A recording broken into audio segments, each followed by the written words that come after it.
Kalau ada orang lapar datang ke Prabowo, dia kasih makan. Tapi dia tidak pernah mencari jalan keluar, kenapa dia lapar. Kalau kemudian datang ke Ganjar, dia kasih makan dan dia pikirkan kenapa dia lapar. Kalau datang ke Anies, makannya nggak dapat, pemikirnya nggak dapat, tapi dikasih cerita.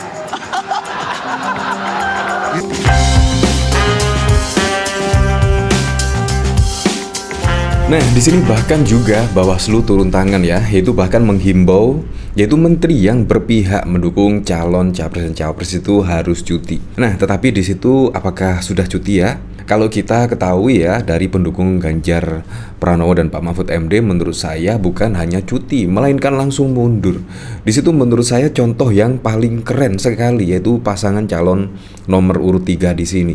Menurut saya itulah seharusnya sosok pemimpin itu ya memberikan contoh yang baik yaitu kepada seluruh jajarannya. Seharusnya seperti itu. Di sini bahkan juga dikomentari Marah Hislan, Bawaslu menteri yang berpihak harus cuti. Seperti ini videonya. Siapapun juga ya calon presidennya itu tidak boleh kemudian para menteri untuk kemudian melakukan keberpihakan dan kecuali yang bersangkutan masuk dalam tim kampanye, oleh sebab itu harus cuti. Nah itu penting untuk disampaikan dan kemudian ini hal-hal ini yang kami sampaikan juga, ada surat himbauan kami kepada Pak Presiden untuk disampaikan ke para menterinya. Jadi kami mengutip undang-undang dan juga mengingatkan para menteri di kabinet Pak Presiden agar berhati-hati dalam melakukan tindakan khususnya dalam rangka kenegaraan dan rangka tugas fungsi sebagai pemerintah. Nah, seharusnya kan Presiden Joko Widodo yaitu sebagai bos di situ menteri-menterinya kalau misalkan mendukung salah satu paslon tertentu pada Pilpres 2024 ini seharusnya ya menghimbau untuk cuti atau bahkan mundur.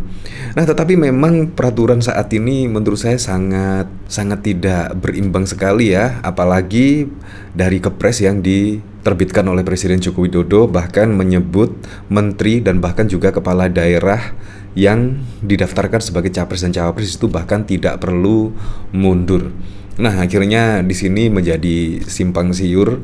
Menurut saya contoh yang paling keren adalah Pak Mahfud MD dan bahkan juga banyak pendukung-pendukung dari pasangan Ganjar dan Pak Mahfud, sebut saja Abdi Negara, Andi Wijayanto, Andi Gani, dan bahkan juga mundur dari jabatan komisaris di salah satu perusahaan BUMN.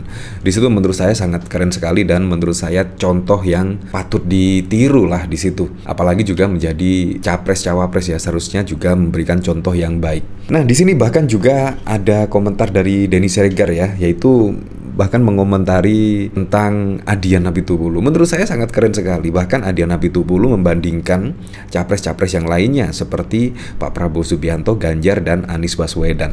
Di sini komentar dari Denny Siregar suka banget sama Adian. Seperti ini videonya. Menurut saya juga cukup masuk akal sekali ya. Kalau ada orang lapar datang ke Prabowo, dia kasih makan.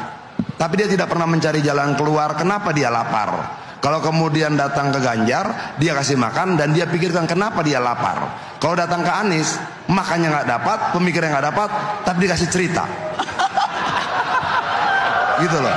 Nah ini menurut saya tiga capres yang punya keunikan masing-masing.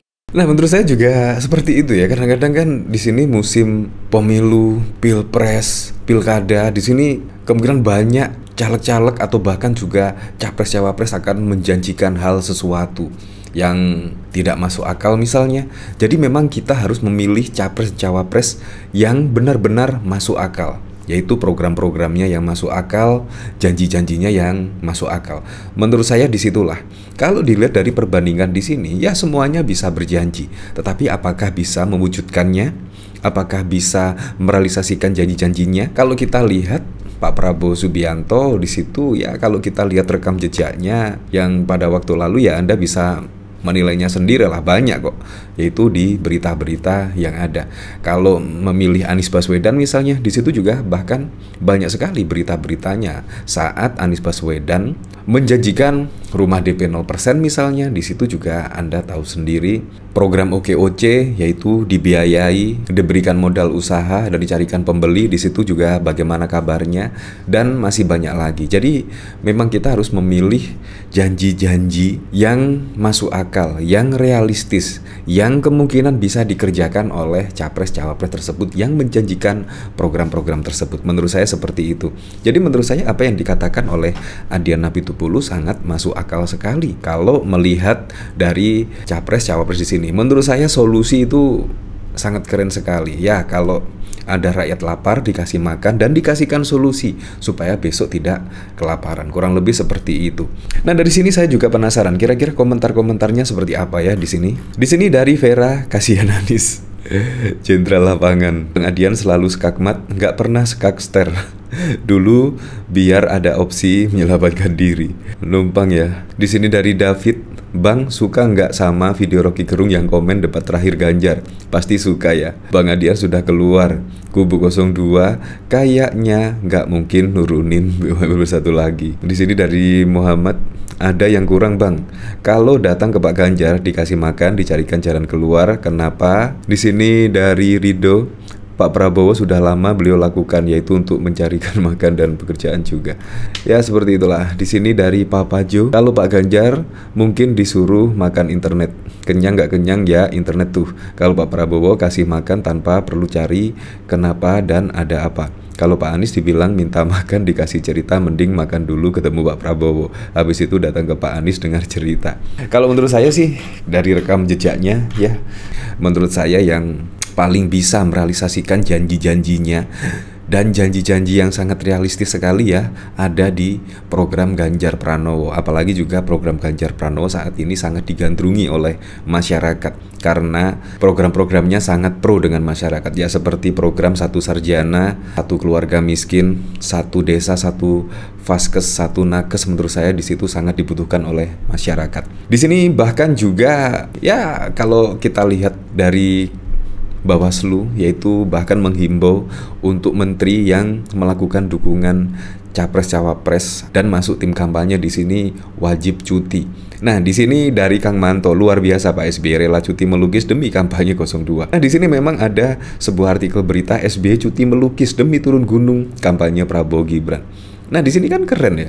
Walaupun Pak Prabowo Subianto bukan menteri di era Presiden Joko Widodo yang sudah purna tugas dari Presiden Republik Indonesia, bahkan juga cuti demi memenangkan Prabowo Gibran, bahkan juga berkampanye. Di sini menurut saya sangat keren. Seharusnya contohlah seperti Pak SBY kalau misal mau mengkampanyekan partainya dan bahkan juga memenangkan Prabowo Gibran, seharusnya juga cuti. Apapun itu pekerjaannya seharusnya cuti. Karena biar bergerak leluasa lah di situ. Nah, dari sini saya juga penasaran, kira-kira komentarnya seperti apa ya di sini. Di sini dari Sisilia, ya darotan akar pun jadi, nggak cawapres, menteri pun oke lah daripada nganggur.